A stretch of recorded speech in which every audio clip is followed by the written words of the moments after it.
ಹಂಗೇಳಿಲ್ಲ ಹಿಂಗೇಳಿಲ್ಲ ಅಂತ ಹೇಳಿದ್ರು. ನೀವು ಯಾರುವಾಗ ಏನ್ ಹೇಳಿಲ್ಲ ಅಂದ್ರೆ ಇವ್ರು ಕಾಯಂ ಮಾಡ್ರಿ. ನಾನು ಬೆಂಗಳೂರು ಡ್ಯಾಮ್ನೆಟ್ ಹೀರೋ ಅಂತ ಹೇಳ್ತೀರಾ. ಎಲ್ಲಾ ಕಡೆ ಬೆಂಗಳೂರು ವಿಭಜನೆ ಮಾಡಕ್ ಕೊಡ್ತಾ ಇದ್ದೀನಿ. ನಾಟ್ಯ ಡಿ ಕೆ ಶಿವಕುಮಾರ್ ತಿರುಗಿ ಹೇಳ್ತಾ ಇದ್ದೀನಿ. ಡಿ ಕೆ ಶಿವಕುಮಾರ್ ಅವರೇ, ನೀವು ಮಾನ ಮರ್ಯಾದೆ ಏನನ್ನ ಇದ್ರೆ ಇವತ್ತು ಸಾಯಂಕಾಲನೇ ಇವತ್ತು ಕಾರ್ಮಿಕರಿಗೆ ಪಾಪ ಕಾಯಂ ಮಾಡು. ಆವಾಗ ನಿನ್ನನ್ನ ಮೆಚ್ಕೊಂತಾರೆ. ಯಾಕಂದ್ರೆ ನೀನು ಮಾಡಿ ನಿಮ್ಮ ಮನೆ ಕಸ ಎತ್ತಾಗಬೇಕು, ನೀನು ಬಾತ್ರೂಮ್ ಮಾಡಿ ಗೊತ್ತಾಗಬೇಕು, ಪ್ರತಿಯೊಂದು ಎತ್ತಾಗಲ್ಲೇನ್ರಿ ಅವ್ರಿಗೆ. ಹೋಗಿ ಹೋಗಿ 4,000 ರೂಪಾಯಿ 5,000 6,000 ರೂಪಾಯಿ ಅವ್ರು ಸಂಬಳ ಕೊಡ್ತೀರಂದ್ರೆ ನಿಮ್ಗೆ ನಾಚಿಕೆ ಆಗಿಲ್ಲೇನ್ರಿ. ನೀನೊಬ್ಬ IAS ಆಫೀಸರ್ ಆಗಿ ಬಂದಿದೆ ತುಷಾರ್ ಗಿರಿನಾಥ್. ಈ ಕಾರ್ಪೊರೇಷನ್ ನಲ್ಲಿ ಇದ್ದಂಗೆ ಕಾರ್ಪೊರೇಷನ್ ಅಂತೀರಿ. ಆ ಕಾರ್ಪೊರೇಷನ್ ಇರೋಂಥ ದುಡ್ಡು ಇವತ್ತು ಎಲ್ಲಿಲ್ಲ. ಇವತ್ತು ಪ್ರಜಾಪ್ರಭುತ್ವವನ್ನು ಹಾಳು ಮಾಡಾಕ್ಬಿಟ್ಟಿದೆ. ಯಾಕೆ ಹೇಳಿ, ಇವತ್ತು ಪ್ರಜೆಗಳು ಯಾರು MLAಗಳಿಲ್ಲ, MP ಗಳಿಲ್ಲ, ಯಾರು ಇಲ್ದ್ರ ಹುಡುಗರಲ್ಲಿ ಯಾರು ಒಬ್ಬರು ಸದಸ್ಯರು ಇದಿಲ್ಲ. PBMP ಸದಸ್ಯರು ಎಲ್ಲ ನಿಂದೆ ಆಗ್ಬಿಟ್ಟಿದೆ. ಯಾಕೆ ನೀನು ಹೇಳಿದೆ ಕೇಳಬೇಕು.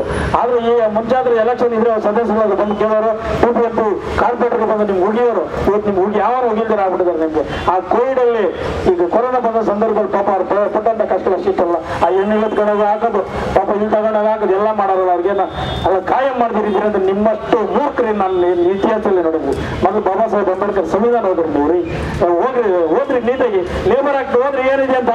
ಲೇಬರ್ ಆಕ್ಟ್ ಓದ್ರಿ. ಕಾರ್ಮಿಕ ಇಲಾಖೆದ ಕಾನೂನನ್ನು ಓದ್ರಿ. ನೀವು ನಾಚಿಕೆ ಆಗಲ್ಲೇನ್ರಿ. ಇವತ್ತು ಕಾರ್ಮಿಕ ಇಲಾಖೆ ಯಾರೇ ಇರಲಿ ಆ ಸಚಿವರು ನಾನು ಧಿಕ್ಕಾರ ಕರಿತೀನಿ. ಯಾಕಂದ್ರೆ ಆ ಒಂದು ಇಲಾಖೆ ಬಹಳ ಮಹತ್ವದಂತ ಇಲಾಖೆ. ಆ ಇಲಾಖೆಯಲ್ಲಿ ಪಾಪ ಕಸ ಗುಡ್ದಾರ ನೀವು ಕಾಯಂ ಮಾಡಿದಿರಾ. ಇದಕ್ಕೆ ನಮ್ಗೆ ನಾಚಿಕೆ ಆಗ್ತದ್ರಿ, ತುಂಬಾ ಬೇಜಾರಾಗ್ತದೆ. ಈ ಒಂದು ವಿಚಾರದಲ್ಲಿ ನಮ್ಮ ತ್ಯಾಗರಾಜರವರು ಪ್ರಾಣ ತೊಟ್ಟು ಏನಾದ್ರೂ ಮಾಡಿ ನಮ್ಮ ಜನಕ್ಕೆ ಒಂದು ESI PF ಮತ್ತು ಕಾಯಂ ಮಾಡಕ್ ಬಂದವರು. ಇವತ್ತು ತಿಳ್ಕೊಂಡಿರ್ರಿ, 1998ರಲ್ಲಿ ಕಮಿಷನರ್ ಆಗಿದ್ದಂತ ನಮ್ಮ ವೆಂಕಟೇಶ್ವರ ಕಡೆಯಿಂದ ಗ್ರೂಪ್ ಫಾರ್ ಸೆಕ್ಯೂರಿಟಿಗೆ ESI PF ಇರಲಿಲ್ಲ. 13,000 ಜನಕ್ಕೆ ನಾನೇ ESI PF ಮಾಡಿಸ್ಕೊಟ್ಟೆ ಮೊದಲನೇ ಬಾರಿಗೆ. ತಿಳ್ಕೊಂಡ್ರೆ ನೆನಪಿರ್ಲಿ.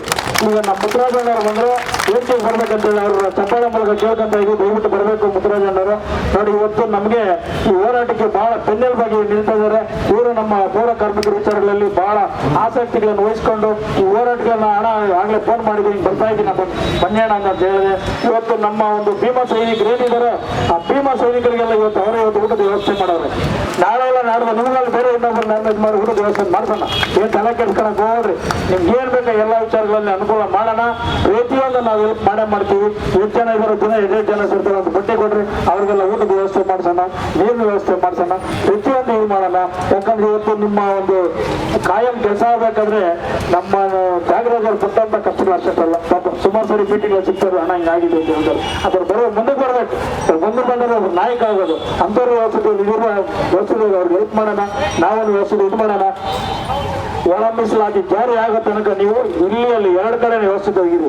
ಒಂದು ವೇಳೆನ ನಿಮ್ಗೆ ಏನಿದಾಗಿಲ್ಲ ಅಂದ್ರೆ ಇವತ್ತು ಟೆಂಟ್ ದೂರ ಊಟ ನಾಳೆ ಬಂದು ಇಲ್ಲೇ ಬಂದು ಕುತ್ಕೊಳ್ರಿ. ಏನು ಅವಶ್ಯಕತೆ ಇಲ್ಲ, ಅದಕ್ಕೆ ಬಾಡಿಗಳೆಲ್ಲ ಕೊಡ್ತೀರಿ. ಒಂದೇ ಕಡೆ ಕುತ್ಕೊಂಡು ಒಂದೇ ವ್ಯವಸ್ಥೆ ಇಲ್ಲೇ ಇರು. ವ್ಯವಸ್ಥೆ ದಿನ ಬೆಳಗ್ಗೆ ಎಷ್ಟು ಊಟಕ್ಕೆ ಬೇಕಾದ್ರೆ ಊಟಕ್ಕೆ ನಾವು ವ್ಯವಸ್ಥೆ ಮಾಡ್ತೀವಿ.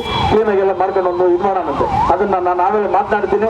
ಇವತ್ತು ನಿಮ್ದೇನಿದೆ ಎಲ್ಲ ಮೆಮೊರಾಂಡಮ್ ಎಲ್ಲ ಕೊಟ್ಟುಬಿಟ್ಟು ವ್ಯವಸ್ಥಿತ ಕೆಲಸ ಮುಗಿಸಿ ನಾಳೆ ಏನಿದಾಗುತ್ತಾರ ಇದರಲ್ಲಿ ಒಂದು ಟೀಮ್ ಮಾಡ್ಕೊಂಡ್ರು. ಒಂದು 9 ಜನ 10 ಜನ ಟೀಮ್ ಮಾಡ್ಕೊಂಡು ಯಾರ್ಯಾರು ಏನೇನು ಕೆಲಸ ಮಾಡೋದು, ಯಾರ್ಯಾರು ಯಾವ್ಯಾವ ವಾರ್ಡಲ್ಲಿ ಕೆಲಸ ಮಾಡಬೇಕು, ಯಾರ್ಯಾರು ಯಾವ ಕ್ಷೇತ್ರದಲ್ಲಿ ಕೆಲಸ ಮಾಡಬೇಕು, ಯಾರ್ಯಾರು ಯಾವ ತಾಲೂಕು ಉಸ್ತುವಾರಿ ವಹಿಸ್ಕೊಬೇಕು ಅನ್ನೋದು ಒಂದು 5 ಗಂಟೆಗೆ ನಾನು ಬರ್ತೀನಿ. ನಿಮ್ದೆಲ್ಲ ಒಂದು ಟೀಮ್ ಮಾಡ್ಕೊಡ್ತೀನಿ. ನೀವು ಏನು ಹೇಳ್ತಾರ ನಮ್ಮ ದೇಶದ ಜೊತೆಲಿ ನೀವೆಲ್ಲ ಕೈ ಜೋಡಿಸಿ ನಿಮ್ಗೆ ನೀವೆಲ್ಲ ವ್ಯವಸ್ಥೆ ಮಾಡ್ಕೊಂಡು ಹೋದ್ರೆ ವ್ಯವಸ್ಥೆ ಸಿಗುತ್ತೆ. ಇವತ್ತು ನಾವು ಕೊಟ್ಟಿರೋಂಥ ಪೆಟ್ಟಿಗೆಗೆ 34 ಇಲ್ಲ 34 ಇಲಾಖೆಗಳಲ್ಲೇನು ಯಾರಿಗೂ ಕೆಲಸಗಳನ್ನ ಇದು ಮಾಡ್ತಾ ಇಲ್ಲ, ಕಾಯಂ ಮಾಡ್ತಾ ಇಲ್ಲ, ನಿಲ್ಸ್ಬಿಟ್ಟಿದ್ವಿ. ಯಾಕತ್ತಾ ರಿಸರ್ವೇಶನ್ ಕೂಡ ಗಂಟ ನಮ್ಗೆ ಬರೋವರೆಗೂ ಯಾವ್ದು ಮಾಡಬಾರ್ದು ಅಂತ ಹೇಳ್ಬಿಟ್ಟಿದ್ವಿ. ಯಾಕತ್ತಾ ಅದು ಬರಲಿ, ಆನಂತರ ಬಂದು ಯಾರ್ಯಾರಿಗೆ ಏನು ಕೊಡೋದು ವ್ಯವಸ್ಥೆ ಮಾಡೋಣ. ಜೊತೆಯಲ್ಲಿ ನಿಮ್ದು ಸೇರಿಸಿ ವ್ಯವಸ್ಥೆ ಮಾಡೋಣ. 100% ಮಾಡ್ಸೋಣ. ಈಗ ನಮ್ಮ ಭಾಸ್ಕರ್ ಪ್ರಸಾದ್ ಅವರು ಬೀದರಿಂದ ಪತ್ರಿಕಾಗೋಷ್ಠಿ ನಡೆಸ್ಕೊಂಡು ಬರ್ತಾ ಇದ್ದಾರೆ. ಇನ್ನು 3ನೇ ತಾರೀಕು ಅವ್ರು ಬರ್ತಾರೆ. ಇನ್ನು 5ನೇ ತಾರೀಕು ಜಗ್ಜೀವನ್ ಜಯಂತಿ ಇದೆ. ಅಷ್ಟರೊಳಗಡೆ ಎಲ್ಲರೂ ಸೇರ್ಕೊಂಡು ಒಂದೇ ಸರಿ ವಿಜಯೋತ್ಸವ ಆಚರಣೆ ಮಾಡೋಣ. ನಾಳಿನ ಕಾರ್ಯಕ್ರಮ ಯಾವ ರೀತಿ ಪ್ಲಾನ್ ಮಾಡ್ಕೊಂಡು ವ್ಯವಸ್ಥಿತವಾಗಿ ಮಾಡೋಣ ಅಂತ ಹೇಳ್ತಾ 20 ಮಾತಾಡೋಕೆ ನನಗೆ ಅವಕಾಶ ಮಾಡಿಕೊಟ್ಟು ತಮ್ಮೆಲ್ಲರೂ ಓದಿಸುತ್ತಾ ಈಗ ಮುತ್ತರಾಜಣ್ಣವರು ಒಂದು ಮಾತಾಡಬೇಕಂತ ಕೇಳ್ಕೊಂತ ಇದ್ದೀವಿ.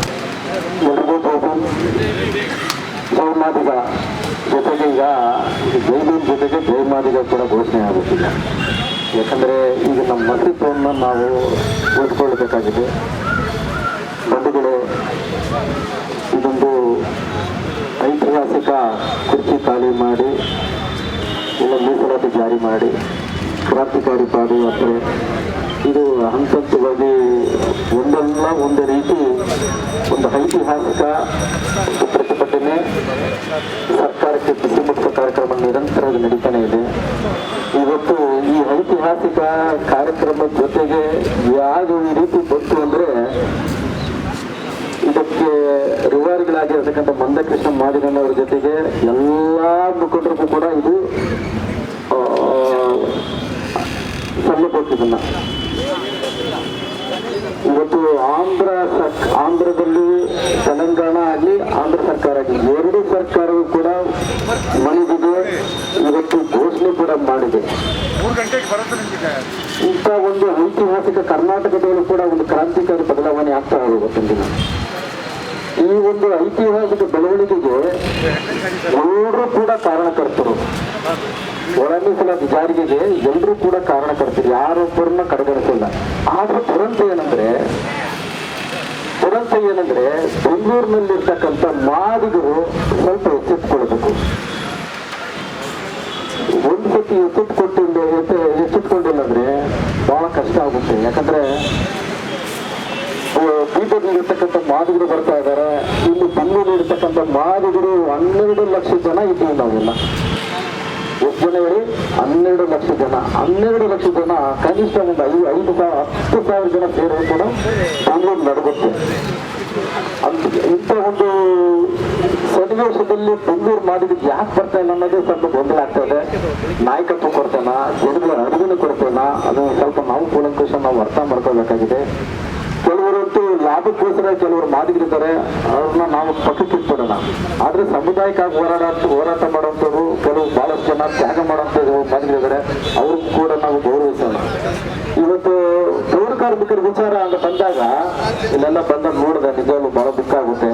ಪೌರ ಕಾರ್ಮಿಕರಲ್ಲಿ ಕೂಡ ಗೊಂದಲ ಮೂಡಿಸುವಂತ ಕೆಲವರು ಮುಖಂಡರಿದ್ದಾರೆ, ಅವ್ರ ಬಗ್ಗೆ ನಮ್ಗೆ ಅಸಮಾಧಾನ ಇದೆ. ಇವತ್ತು ಅವರು ಮಾದಿಗರು ಬೇರೆ ಅಲ್ಲ, ಪೌರ ಕಾರ್ಮಿಕರು ಬೇರೆ ಅಲ್ಲ, ಅವರು ಕೂಡ ನಮ್ಮಲ್ಲಿರ್ತಕ್ಕಂಥ ಅವಿಭಾಜ್ಯ ಅಂಗ ಅವರಲ್ಲ. ಅವರಿಲ್ಲದೆ ನಾವಿಲ್ಲದೆ ಅವರಿಲ್ಲ. ಅವರು ಕೂಡ ನಮ್ಮಲ್ಲಿ ಏನೋ ವೃತ್ತಿ ಧರ್ಮ, ಅದು ಪೌರ ಕಾರ್ಮಿಕ ಅನ್ನೋದು ಒಂದು ವೃತ್ತಿ ಅಷ್ಟೇ. ಆದ್ರೆ ನೀವು ಮೂಲತಃ ಮಾದಿಗರು ಅನ್ನೋದು ನಾವೆಲ್ಲ ಅರ್ಥ ಮಾಡ್ಕೋಬೇಕು. ಪೌರ ಕಾರ್ಮಿಕರಂದ್ರೆ ಬೇರೆ ಯಾರಲ್ಲ, ಅವ್ರನ್ನೇ ಬೇರೆ ದೃಷ್ಟಿಕೋನ ನೋಡೋದು ಬಿಟ್ಬಿಡ್ಬೇಕು. ನಾವು ಸಮಗಾರನ್ನ ನಾವು ಬೇರೆ ದೃಷ್ಟಿಕೋನ ನೋಡೋದು ಬಿಟ್ಬಿಡ್ಬೇಕು. ನಾವೆಲ್ಲ ಸಮಗಾರರು ಬೇರೆ ಅಲ್ಲ, ಮಾದಿಗರು ಬೇರೆ ಅಲ್ಲ, ನಾವೆಲ್ಲರೂ ಕೂಡ ಅಣ್ತಂಬಂದ್ರು. ನಾವೆಲ್ಲ ಅದು ಕೆಲಸ ಅಷ್ಟೇ, ವೃತ್ತಿ ಧರ್ಮ ಅಷ್ಟೇ. ಅದು ನಾವೆಲ್ಲರೂ ಕೂಡ ಒಂದಾದ್ರೆ ನಾವು ಪ್ರತಿ ಬಾರಿ ಹೇಳ್ತಾ ಇರ್ತೀವಿ, ಸರ್ಕಾರಕ್ಕೆ ಭಯ ಪಡ್ಬೇಕಾದ್ರೆ 3 ದಿನ ಕೆಲಸ ಬಿಡಬೇಕಂದ್ರೆ ನಾವು ಪೌರ ಕಾರ್ಮಿಕರಿಗೆ ಎಷ್ಟು ಮಟ್ಟಿಗೆ ನಾವೆಲ್ಲ ಹತ್ತಿರ ಬಿಟ್ಕೊಂಡಿದ್ದೀವಿ, ನಾವೆಲ್ಲ ಯೋಚನೆ ಮಾಡಬೇಕು. ನಾವೆಲ್ಲ ಯಾರಾದ್ರೂ ನಾವು ಪೌರ ಕಾರ್ಮಿಕರು ನಾವೆಲ್ಲರೂ ಸಮಾನಕ್ಕೆ ನೋಡಿದ್ದೀವಿ. ನಾವೆಲ್ಲ ಅವ್ರನ್ನೂ ಕೂಡ ನಾವು ಒಂದಲ್ಲ ಒಂದು DSS ಸಂಘಟನೆಯಿಂದ ಹಿಡಿದು ಮಾದಿಗ ಸಂಘಟನೆಯಿಂದ ಹಿಡಿದು ನಾವೆಲ್ಲರೂ ಕೂಡ ಅವ್ರನ್ನೆಲ್ಲ ಕಡೆಗಣಿಸಿದ್ವಿ. ಅವ್ರಿಗೆ ಅವರ ಹಕ್ಕುಗಳನ್ನ ನಾವೆಲ್ಲ ಕಡೆಗಣಿಸಿದ್ವಿ. ಇದು ಒಂದು ಕಡೆ, ಎಲ್ಲ ಒಂದು ಕಡೆ ನಾವೆಲ್ಲ ತಪ್ಪು ಮಾಡ್ತಾ ಇದ್ವಿ ಅಂತ ಅನ್ಸುತ್ತೆ ನನಗನ್ಸುತ್ತೆ. ಯಾಕಂದ್ರೆ ಪೌರ ಕಾರ್ಮಿಕರ ವಿಚಾರಗಳು ಬಂದಾಗ ಯಾರು ಮುಖ್ಯವಾಹಿನಿಗಳಿಗೆ ಮಾದಿಗ ಸಂಘಟನೆಗಳು ತಗೊಂಡೇ ಇಲ್ಲ. ಇದನ್ನ ತಗೋಬೇಕು, ವಿಶ್ವಾಸಕ್ಕೆ ತಗೋಬೇಕು. ನಾವು ಬರೀ ಮಾತಿನಲ್ಲೇ ಹೇಳ್ತಾ ಇದ್ವಿ. ಅವ್ರನ್ನ ಒಂದ್ಸತಿ ತಗೊಂಡಿದ್ರೆ ಇಷ್ಟು ದೊಡ್ಡ ಮಟ್ಟದಲ್ಲಿ ಸರ್ಕಾರಕ್ಕೆ ಈಗ ನಾವೆಲ್ಲ ಮಾಡಿಸೋ ಕೆಲಸ ಅವ್ರು 1 ದಿನ 2 ದಿನ 3 ದಿನ ಮಾಡಿದ್ರೆ ಇಡೀ ರಾಜ್ಯವೇ ಅಲ್ಲೋಲ್ ಕಲ್ಲಲ್ಲಾಗ್ಬಿಡುತ್ತೆ. ಚಿಕ್ಕದಾಗಿ ಮುಗಿಸಿ ಸರ್, ಎಲ್ಲರಿಗೂ ಜೈವಿ ವಂದನೆಗಳು. ಇವತ್ತು ನಮಗೆ ಮಾಧ್ಯಮಗಳವ್ರು ಬಂದಿರೋದು ನೋಡಿದ್ರೆ ನಮ್ಗೆ ತುಂಬ ಸಂತೋಷ ಆಗ್ತಾಯಿದೆ. ಯಾಕಂದರೆ ಮಾಧ್ಯಮಗಳಿಂದ ನಮಗೇನೋ ಇವತ್ತು ನ್ಯಾಯ ಸಿಗ್ತದೆ ಅಂತೇಳಿ ನಾವು ಕನಸು ಕಾಣ್ತಾ ಇದ್ವಿ. ಯಾಕಂದರೆ ಸಿದ್ದರಾಮಯ್ಯನೂ ಹೇಳೋದೊಂದು ಮಾಡೋದೊಂದು. ಇಲ್ಲಿ ಈಗ ಮಾಡ್ತೀನಿ ಅಂತ ಹೇಳಿದ್ರೆ ನಾನು ಸ್ವಲ್ಪ ಹೊತ್ತು ಕೊಟ್ಟರೆ ನೀನು ಸರಿ ಹೆಂಗೆ ಮಾಡೋದು ಅಂತ ಯೋಚನೆ ಮಾಡ್ತಾ ಇರ್ತಾರೆ. ಅದಕ್ಕೆ ಪ್ರತ್ಯೇಕವಾಗಿ ಮಾಡಬೇಕನ್ನೋ ಮನಸ್ಸು ಮೊದಲಿಲ್ಲ ಆಗ್ತದೆ. ಯಾಕಂದರೆ ಅದಕ್ಕಿದ್ರೆ ಯಾವಾಗ ಮಾಡಾಕ್ಬಿಡ್ತಾಯಿದ್ವಿ. ಪಾಪ ಕೊಡ್ಬೇಕು ತಾಳಪ್ಪ, ಮಾದಿಗ ಸಮುದಾಯದಲ್ಲಿ ಕೊಡಬೇಕು ಅವ್ರಿಗೆ. ಅವ್ರು ಕೇಳ್ತಾರೆ, ಅವ್ರು ಹಕ್ಕಿ ಕೇಳ್ತವ್ರೆ. ನಾನಿರೋದು ಬಾಬಾ ಸಾಹೇಬ್ ಅಂಬೇಡ್ಕರ್ ಕೊಟ್ಟಂಥ ಭಿಕ್ಷೆಯಿಂದ ನಾನು CM ಆಗಿರೋದು ಅಂತ ಅಪ್ಪನಿಗೆ ಅರ್ಥ ಆಗ್ತಾಯಿಲ್ಲ. ಯಾಕಂತ ಹೇಳಿದ್ರೆ ಸಂವಿಧಾನ ಯಾರಪ್ಪನ ಸೊತ್ತಲ್ಲ, ಇದು ಸಾರ್ವಜನಿಕರ ಸೊತ್ತು. ಇದು ಅದಕ್ಕೆ ಸಮಾನವಾಗಿ ಎಲ್ಲ ಹಕ್ಕು ಕೊಡಬೇಕು ಸಿದ್ದರಾಮಯ್ಯ. ಈಗ ಮೊನ್ನೆ ಹೇಳಿದ್ರು 19ನೇ ತಾರೀಕು, ನೋಡಪ್ಪ 22ನೇ ತಾರೀಕೆಲ್ಲ ಮುಗಿಸಾಕ್ಬಿಡ್ತೀನಿ ರೀ, ಇನ್ನೊಂದು 2 ದಿನದಲ್ಲಿ ನಿಮಗೆ ಅಧಿಕಾರ ಎಲ್ಲ ಕೊಟ್ಬಿಡ್ತೀವಿ, ಎಲ್ಲ ಹಕ್ಕು ಕೊಟ್ಬಿಡ್ತೀವಿ. ಇದುವರೆಗೂ ಕೊಡಲಿಲ್ಲ. ತಿರ್ಗಿ ಆಮೇಲೆ 21ನೇ ತಾರೀಕು ಅದೇ ಮಾತು ಹೇಳಿದ್ರು ಅವರು, ಈಗ ಕೊಡ್ತೀನಿ ಅಂತೇಳಿ. ಅದೇನೇ ಹೇಳ್ತಾರೆ, ಬಾಬಾ ಸಾಹೇಬ್ ಅಂಬೇಡ್ಕರ್ ಗುಲಾಮ ಅಂತೇಳಿ 100 ಸರಿ ಹೇಳಿದ ಮೇಲೆ ಗುಲಾಮಗಿರಿಗೆ ಹೋಗ್ತೀನಿ ಅಂತ ಹೇಳ್ಬಿಟ್ಟು ಕೊಡ್ತೀನಿ ಅಂತೇಳಿ ಒಂದು ಸರಿ ಕೊಡ್ತಾನೆ ಗೊತ್ತಿಲ್ಲ ಇರಲಿ. ಯಾಕಂದರೆ ಒಂದು ಪಾಸಿಟಿವ್ ಆಗಿ ಮಾತಾಡ್ತಾ ಇದ್ದೀನಿ, ಒಂದು ಸರಿ ಕೊಡ್ತೀನಿ ಅದೇ ರೀತಿ ಮಾತಾಡಿ, ನೆಗೆಟಿವ್ ಹೋಗೋಕೆ ಹೋಗ್ಬೇಡಿ, ಪಾಸಿಟಿವ್ ಮಾಡಿಬಿಡಿ. ಯಾಕಂದ್ರೆ ಇವತ್ತು ಹೇಳ್ತಾ ಇದ್ರಿ, ಇವತ್ತು ಅವ್ರು ಬರಲ್ಲ ಇವ್ರು ಬರಲ್ಲ ಅಂತ ಹೇಳ್ತಾ ಇದ್ರು. ಇವತ್ತು ನಮ್ಮ ಮಲೆ ಸಮುದಾಯದ ಸಚಿವರ ಬಗ್ಗೆ ಹೇಳ್ತಾ ಇದ್ರು, ಈಗೆಲ್ಲ ಪಾಪ ಅಣ್ತಮ್ಮಂದ್ರೆ ಕೊಡಿ ಸರ್ ಅವ್ರದ್ದೇನು ತಪ್ಪೇನಿಲ್ಲ. ನಾವು ಅಣ್ತಮ್ಮಂದು ನಾವೇನೇನು ಮಾಡ್ಕೊತೀವಿ. ಅವ್ರು ಹೇಳ್ತಾವ್ರೆ ಈಗ ಬೇರೆಯವ್ರಿಗೆ ಏನಿದ್ರೆ ಕೊರ್ಮ ಕೊಚ್ಚ ಲಂಬಾಣಿ ಅವ್ರಿಗೇನೇನು ಕೊಡೋದು ಬೇಕಾಗಿಲ್ಲ ಅಂತ ಹೇಳ್ತಾಯಿದ್ರು. ಈಗ ಅವ್ರಿಗೂ 4% ಕೊಡ್ತಾಯಿದ್ವಿ.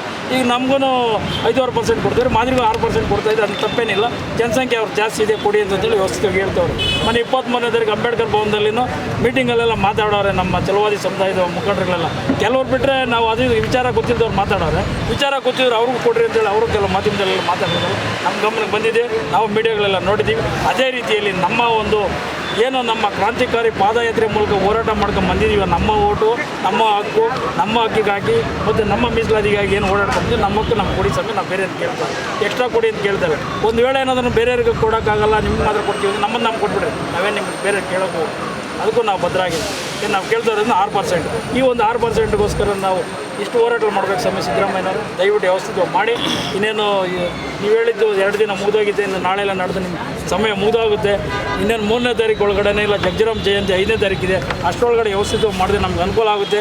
ಆಮೇಲೆ ಈ ವಿಚಾರದಲ್ಲಿ ನಾನು ಮಾದೇವಪ್ಪನವ್ರಿಗೊಂದು ಅಭಿನಂದನೆಗಳು ಸಲ್ಲಿಸ್ತೀನಿ. ಯಾಕೆ ಸಲ್ಲಿಸ್ತಾ ಇದ್ದೀವಿ ಅಂದರೆ ಬ್ಯಾಕ್ಲಾಗ್ ಹುದ್ದೆಗಳನ್ನ ಈಗ ಯಾವುದೇ ಕಾರಣಕ್ಕೂ ನೀವು ಮುಗ್ದು ಕೊಡೋವರೆಗೂ ನಾನು ಯಾರಿಗೂ ಕೊಡೋಲ್ಲ ಅಂತೇಳಿ ಪತ್ರಿಕೆಗಳು ಹೇಳಿಕೆ ಕೊಟ್ಟವ್ರೆ. ಅವ್ರಿಗೆ ನಾನು ಅಭಿನಂದನೆ ಸಲ್ಲಿಸ್ತೀನಿ. ಯಾವುದೇ ರೀತಿ ನೀವೇನೋ ಆ ಹೇಳಿಕೆ ಕೊಟ್ಟಿಲ್ಲ, ನಿಮ್ಮ ಮೇಲೆ ನಾವು ಅನುಮಾನ ಮಾಡಬೇಕಾಯಿತು. ಸಮಾಜ ಕಲ್ಯಾಣ ಸಚಿವರಾದಂಥ ಮಾದೇವಪ್ಪನವರೇ, ಈಗ ನೀವು ಮಾಡೋದು ಒಳ್ಳೇದಾಗ್ತದೆ. ಇನ್ನೊಂದು 2 ದಿನದಲ್ಲಿ ನಮ್ಗೆ ಅಧಿಕಾರ ಕೊಟ್ಬಿಟ್ರೆ ನಿಮಗೆ ಜೈಕಾರನ ಹಾಕ್ತೀವಿ, ಇಲ್ಲಾಂದರೆ ಧಿಕ್ಕಾರನ ಕರಿತೀವಿ. ಇದು ನಮ್ಗೆ ಅಧಿಕಾರ ಕೊಡಿ, ಇಲ್ಲಾಂದರೆ ಕುರ್ಚಿ ಖಾಲಿ ಮಾಡಿ. ನಮ್ಮ ಒಂದು ಅಜೆಂಡಾ ಇದೇ ಇರ್ತದೆ. ಈ ಒಂದು ವಿಚಾರದಲ್ಲಿ ನಿಮ್ಮ ಮಾಧ್ಯಮದ ಮುಖಾಂತರ ಹೇಳ್ತಾ ಇದ್ದೀನಿ. ಈ ವಿಚಾರನ ಸಿದ್ದರಾಮಯ್ಯ ಮುಟ್ಟೋದ ಗಂಟ ಪ್ರಚಾರ ಮಾಡಿದ್ರೆ ನಮ್ಮ ಮಾದಿಗರ ಪರವಾಗಿ ನಿಮ್ಗೆ ಅಭಿನಂದನೆಗಳನ್ನು ನಾವು ಸಲ್ಲಿಸಿ ನಿಮಗೆ ಜೈಕಾರವನ್ನು ಹಾಕ್ತಾ ನಾವು ಕೈ ಮುಗಿದು ಕೇಳ್ಕೊತೀವಿ. ನಮಗೆ ವಿಚಾರನ ಪ್ರಚಾರ ಮಾಡಿದ್ರೆ ಕೇಳ್ಕೊಳ್ತಾ ನನ್ನ ಜೈ ಭೀಮ್ ಜೈ ಬಾಲ ಅಂಬೇಡ್ಕರ್.